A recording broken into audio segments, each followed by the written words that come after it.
Pastor Praveen పగడాల మృతిపై ఎన్నో అనుమానాలు ఉన్నాయని ఆంధ్రప్రదేశ్ పాస్టర్స్ ఫెడరేషన్ నాయకులు అన్నారు.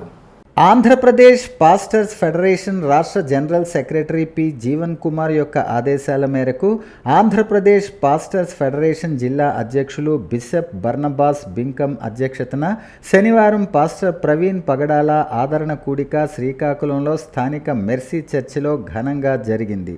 క్రైస్తవుల ఐక్యత కొరకు ఈ యొక్క కార్యక్రమాన్ని నిర్వహించినట్లు జనరల్ సెక్రటరీ ఇమ్మాన్యుయేల్ అల్లు తెలిపారు. ఈ కార్యక్రమంలో జిల్లాలో ఉన్న పలు ప్రాంతాల నుంచి దైవ సేవకులు, శ్రీకాకుళం పట్టణ నాయకులు మరియు క్రిస్టియన్ సెక్యులర్ సర్వీస్ కమిటీ సభ్యులు పెద్ద ఎత్తున పాల్గొన్నారు. ప్రవీణ్ పగడాల గారి యొక్క జ్ఞాపకాన్ని గుర్తు చేసుకుంటూ అది ఓదార్పు కానివ్వండి, ఆదరణ కానివ్వండి, మరొకటి కానివ్వండి, ఆదరణ జరిగించాలని వారు ఆదేశించిన ఆదేశం మేరగా మన శ్రీకాకుళం జిల్లాలో కూడా ఈ స్థలంలో ఈ కార్యక్రమాన్ని జరిగించడం అనేది జరిగింది. మరి ప్రవీణ్ కుమార్ గారు ప్రభువును నిద్రించి ఇప్పటికే 8 రోజులు దాటిపోయింది. అయితే ఇంకా సరైనటువంటి సమాచారం క్రైస్తవానికి తెలియలేదు.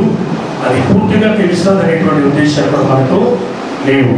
ఇది ఎలా ఉంటుండగా రాష్ట్రంలో అనేక మంది సేవకుల మీద నిఘా ఉన్నటువంటి మాట వాస్తవమే.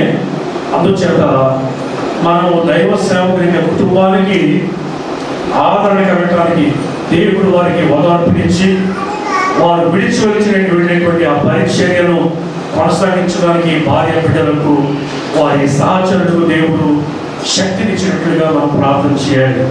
అద్భుతానికి అండగా మనము నిలబడాలి.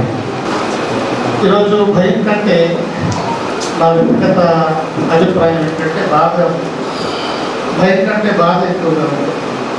కారణం ఏంటంటే ఏదైతే డాక్టర్ ప్రవీణ్ గారి విషయంలో అనుచిత వ్యాఖ్యలు, ఆలోచన విధానాలు రకరకాలుగా పుట్టున్నాయి.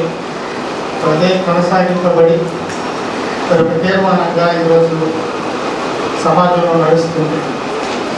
ఈ విషయమై నేను బాధ కలిగి ఉన్నాను.